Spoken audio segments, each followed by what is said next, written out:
What else is up? What's up with y'all, man? What else is up? Come on. Let's just fucking go this podcast. Fuck it. All right. Mo, we seen you in that live chat. What live chat? What live chat? We seen you in there. You was part of the 1.9. You ain't see me in there. You was in there typing 10 toes down. 10 toes down. Typing 10 toes down in a snitch. A nigga that snitches on live is crazy.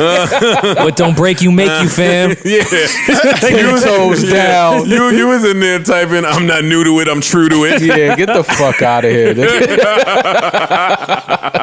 Joe, you an asshole, man. What? I thought I saw you. You ain't see, nah, you know goddamn well you ain't see me typing that. Was your toes. Man. Don't do that. Damn, he cut the grass that so the was your snakes could show. Yo, but Joe, you know what the nasty part is, man? Like, we spoke about it. Like, niggas they embracing him. Nah, that right used back. to be your dog. He was in your left titty. Nah, man. Nah. But wait, what you said? You said niggas is embracing it. Yeah, like niggas is jacking I this got shit. you. I got you, bro. 1.9 in the stream. These bloggers, 1.9 in a short week. They posting them on their stories and shit. It's like, y'all niggas is crazy. Y'all niggas is They had to shut down Teddy Riley and Babyface for fucking 300,000, and he gets on there with 2 million. It's fine. Oh, y'all hating now. Yeah. now y'all hating. I do hate the fact that snitches are embraced like that. You're right. Come on, we can talk about Kid Cudi too if y'all want. I don't care. That was crazy. That was the craziest half court shot. Nah, if you think about it, though, 6ix9ine, Cudi. Where was you going with that play? Second left on the clock. Yeah, you know, just throwing it up, man. they both on Earth. If you think about it, right. Listen. That's to be. Listen, I don't think the numbers was shocking anybody, man. No, I don't think the numbers was shocking anybody. No. I'm just shocked that IG held up. I'm shocked that the certain people that's posting him on their pages. I'm not at all. A little bit. I gotta say that. Now that's a good one, Mo. Now you're starting to cook. I chimed in there for a quick second, and I wasn't looking at him or the numbers. I was just looking at the comments. Mm-hmm. See which one of you niggas is in here being nasty. Yeah, I mean, you've seen what. And people I saw all do. the same nastiness. Natalie Nunn. Look at who you saw. Look at what your algorithms gave you. Saw Natalie Nunn in there giving it up. Her chin was poking. Nasty ass Nat. Nasty ass Nat. But those people like her, Joe. I don't care about that. That doesn't bother me. I seen Amber. That's my baby, so I ain't gonna say nothing. It's the dudes that I can't really, that shit bothers me. Yeah, it's just corny, man. Like, again, I'm not, if that little nigga want to make his money and do whatever, I don't care about that. But as a culture, man, we got to stop just allowing people to eat off of our culture and be successful and do all the things that benefit them. But the things that are dark, the dark side of our culture, they can just walk away from it while others still suffer in that. You know what I'm saying? Like, you got dudes like that are still locked up behind that whole situation that can't feed their families. And then he comes home, they give him a billboard in Times Square and, all 2 million people in the stream and, all the blogs are posting him and go stream his record. And it's like, but this dude came and literally ate off the culture, made this persona of himself that he was, this tough kid and this gangster and all this profile that we get ridiculed for, that we really are from. We get ridiculed for it. He gained fame and money off of it, and then put, his dudes in jail now, and then he's home just on Instagram and flashing money and this, that, and it's like, I just can't keep looking at that shit and not feel some type of way about it. You know what I'm saying? Like, it's like, so you feel how is that okay? You feel like Meek. It's just that how is it okay though, Joe? Like, that's what I understand. And then it's like the same dudes from the culture that, they want to post them because everybody's just going for numbers, for clicks, for numbers. You want to post them on your page. You want to post them in your story. You want to. All right, I'll take the other side in this argument just for shits and giggles. But it's like at some point, Joe, we just got to be honest and be like, all right, let me shoot it back at you. How is it not okay? Because it's not, Joe. It's not okay for you to say, okay, I'm gonna take all of the things from this culture that people deem to be, bad. Like if the cops roll through the block and see, you know, a bunch of dudes with bandanas on flagging and all of us, they could just be hanging out. But these are troublemakers, these are gangbangers. It's just a negative thing. Here comes a kid that takes that look, takes that persona, glorifies it, is successful, hugely successful off of it, and then real situations happen because of that lifestyle that you trying to, you know, portray. And then, you know, now people are in court, people are in jail. You come home, you snitch on dudes, you tell on dudes that was a part of that. You come home, they give you a billboard in the middle of the biggest city in the world. All right, well, I understand what you're saying, Mo. What I'm saying to you is, you are talking, you might as well be speaking French to some people in what you're saying. Like, there are the group that subscribes to what you're the thinking and the rules that you're talking about, the code of ethics. Mm-hmm. That group is like marginalized. Yeah, it's much less of them than that group the is people really small as opposed to the people that are playing the numbers game. The numbers game is the corporate business game, and in corporate business, I ain't never shocked at none of the shit that they're gonna do in corporate business. That's why when I want to be careful how we use the word culture, because everything isn't culture. No, I know that's just a buzzword. No, it's a moment. Culture is the element to hip hop. It's not all of this contrived shit that we're on right now, but like it's just a word that we use loosely. Clicks. Clicks is not that's not culture. Clicks with money behind it. Memes is not culture. No, I'm talking about what this artist was portraying is our culture, and that's how he. No, that's their culture, Mo. Then that's what I'm explaining. That's the music business. The business is culture. They make spectacles out of people, and they paint pictures and the mirages and spend money on the marketing, and they're looking to see numbers as a result from the hard work. Okay, you talking about something else. I'm speaking directly to the dudes that are in the streets that really live this lifestyle that where you and I are from. Like, we got to stop being so welcoming and just letting people take something that we really live and that we really grew up in, glorify it, make millions of dollars off of it, and then we end up in cages and they home free. Exploit it and abandon it. That's all I'm saying. I'm not speaking to the fans and all. Y'all could click and listen to whatever y'all want to listen to. I'm speaking directly to the dudes that are in these communities. And don't get it twisted. I don't glorify gang culture, because I believe that I believe when gang culture started, it was really to protect neighborhoods and to protect each other. I do believe that. Mm-hmm. I think along the years that totally went out the window and it became something else. Mm-hmm. But I'm not into the gang culture as it stands today, because to me it is a huge just manipulation on young kids. You know what I'm saying? Like, you got a lot of, quote unquote OGs that teach kids the wrong shit. You know what I'm saying? And they steer them the wrong way. So I don't really subscribe to the gang culture as it stands today. A lot of it is negative, and it's not about what it originated as. But what I'm saying is we can't keep allowing people to, glorify what we doing and where we from, making all of this money off of it, but then we somehow end up in these situations where we can't take care of ourselves and our families. That's all I'm speaking about. Like, that's the problem that I have. Like, totally I don't have a problem with 6ix9ine snitching and all that. That's cool. That was his decision to do that. You know what I'm saying? Mm-hmm. Fine. That doesn't stop anything in my life. I just hate the fact that it's people, again, that still want to eat off this culture, that are pushing this shit and pumping this shit for clicks. And it's like, yeah, but y'all don't pump the shit that, there's dudes going through real situations, and I don't see y'all pumping their music and pushing their shit out there and trying to. But because this is a big name and a big artist, I know people are going to click on it, y'all pushing it. And to me, that's the fucked up part, because it is just some another person that came in, ate off of our culture, and then now it's some dudes that's sitting in jail because they're really from the culture and they really stood behind it. And that's the problem I have. Like, we play it all the way out, but then people could come in, get what they want off of it, move on with life and be successful, and then we still in the cage. I just can't. I don't. That rubs me the wrong way, and it'll never sit right with me. I don't think it'll ever sit right with him either, to be honest with you. It will. Of course it will. Why wouldn't it? It was never real, Joe. It was always a facade. Yeah.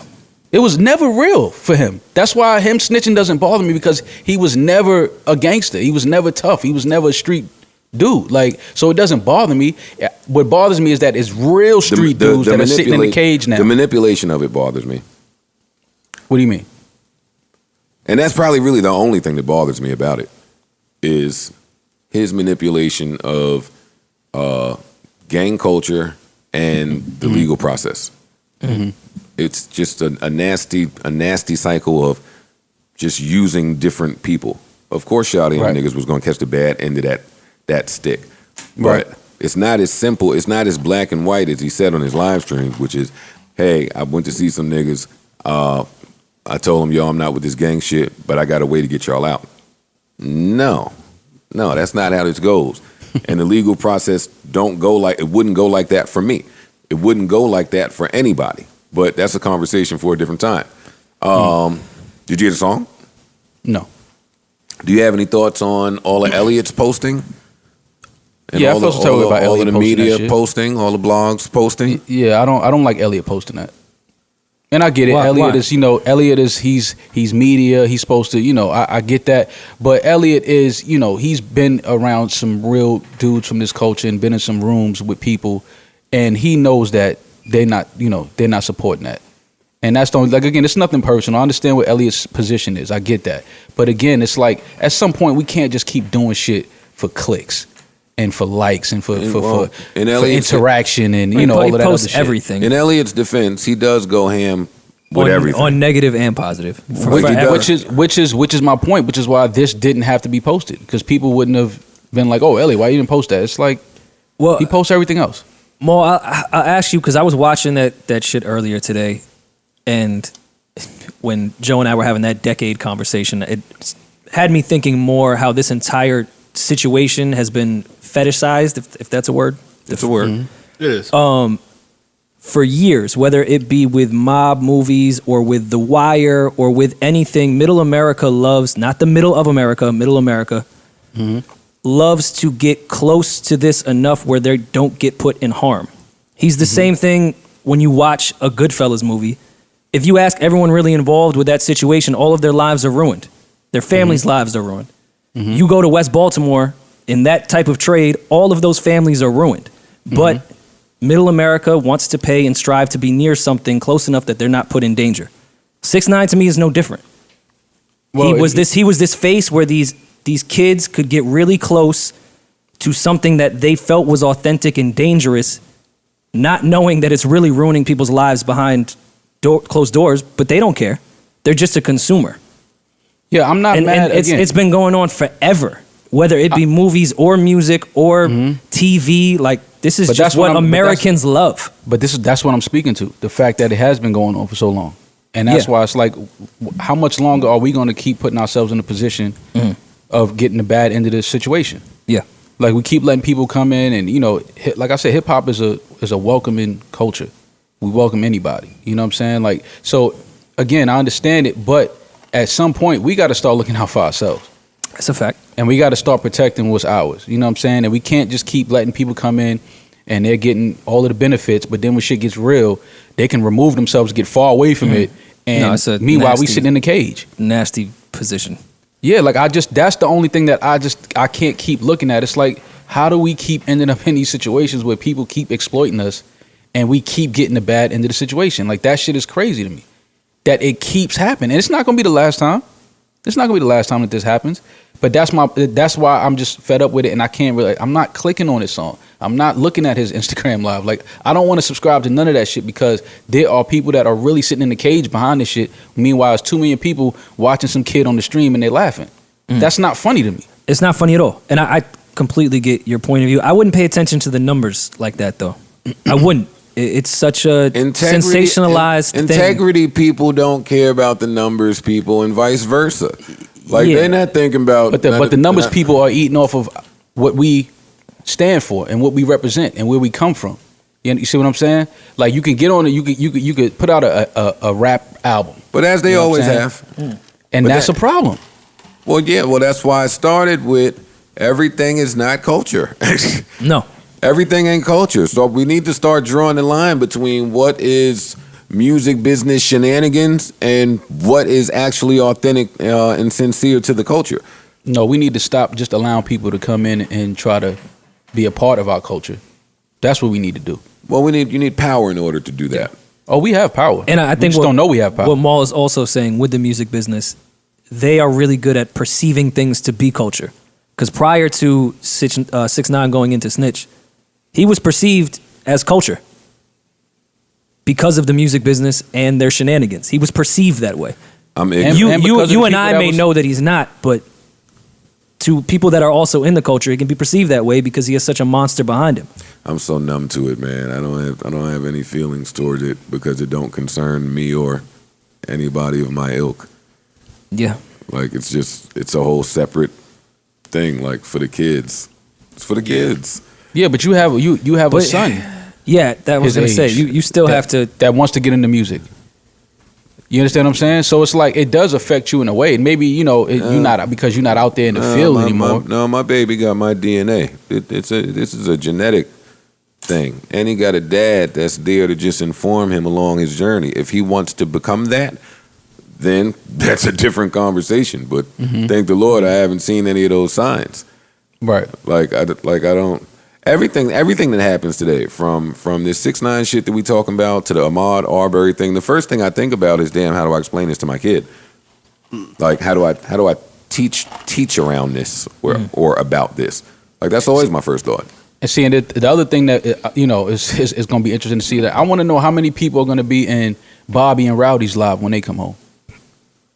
Only Schmurder can save us now. You see what I'm saying? Like, how many people are going to support that? You know what I mean? Like, but all right, to that point, Maul, it'll probably be less. But 6ix9ine is acting in a moment and acting off, I know we hate the word, a troll about, yo, I'm back home, I snitched on everyone. Of course there's going to be 2 million people in there just to watch a car accident.